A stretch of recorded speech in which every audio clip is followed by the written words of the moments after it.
नमस्ते, सदा वत्सल्य मातृभूमि, जय हिंद दोस्तों आखिर अफगानिस्तान में छिपा क्या है जिसे देखकर पाकिस्तान हो, चाइना हो या फिर अन्य कोई देश वो यहाँ पर अपनी नजर गड़ा कर रखा हुआ है। आज यही चीज हम डिस्कस करने वाले हैं, अफगानिस्तान के भीतर छिपी ऐसी चीजों के बारे में जिसकी तलाश चाइना कर रहा है।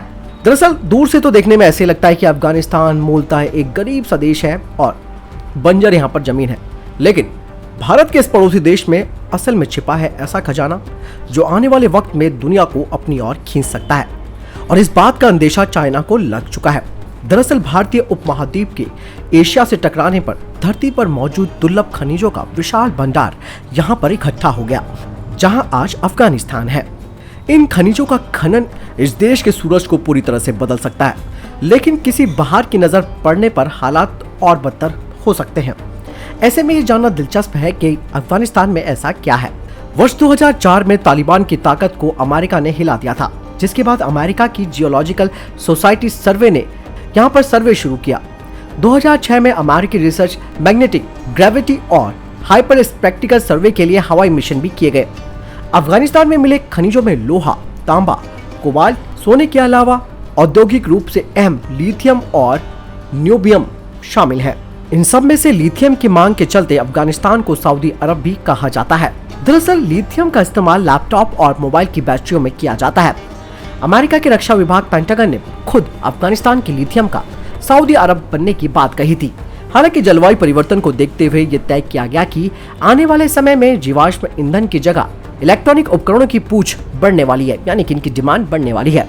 ऐसे में लिथियम जैसे भारी खनिज की मौजूदगी अफगानिस्तान की किस्मत बदलने वाली मानी जा सकती है। दोस्तों, अफगानिस्तान में सॉफ्ट मेटल न्योबियम पाया जाता है, जिसका इस्तेमाल सुपर कंडक्टर स्टील बनाने के लिए किया जाता है। इतने सारे दुर्लभ खनिजों की मौजूदगी के कारण माना जाता है कि आने वाले समय में दुनिया खनन के लिए अफगानिस्तान का रुख तेज करेगी। अभी तक अमेरिका यहाँ डटा रहा और अब चीन ने इसको अपने निशाने पर ले लिया है।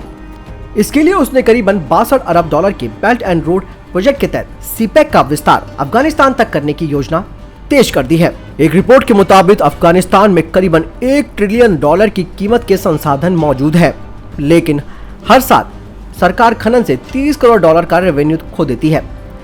खराब सुरक्षा, कानूनों की कमी और भ्रष्टाचार के कारण बेकार हो रहे संगठनों की वजह से इस क्षेत्र में अफगानिस्तान विकास नहीं कर सक रहा है। खस्ता हाल इंफ्रास्ट्रक्चर की वजह से ट्रांसपोर्ट और एक्सपोर्ट बेहद मुश्किल हो चुका है। वहीं अफगान सरकार ने टैक्स इतना ज्यादा लगा रखा है कि निवेशक भी उनको मिलने बंद हो गए, जिसका नतीजा खनन से देश की जीडीपी में 7 से 10% तक का योगदान ही पहुंचा। तो दोस्तों, अब आपको ये बात समझ में आ गई होगी कि आखिर प्राकृतिक खनिजों से भरा हुआ है अफगानिस्तान, और सबसे बड़ी बात यह है कि यहाँ पर भारत की इन्वेस्टमेंट भी लगातार बढ़ रही है और भारत ने काफी सारा पैसा अफगानिस्तान में इन्वेस्ट किया हुआ है, क्योंकि भारत को ये बात भी मालूम है कि अफगानिस्तान प्राकृतिक संसाधनों का देश है।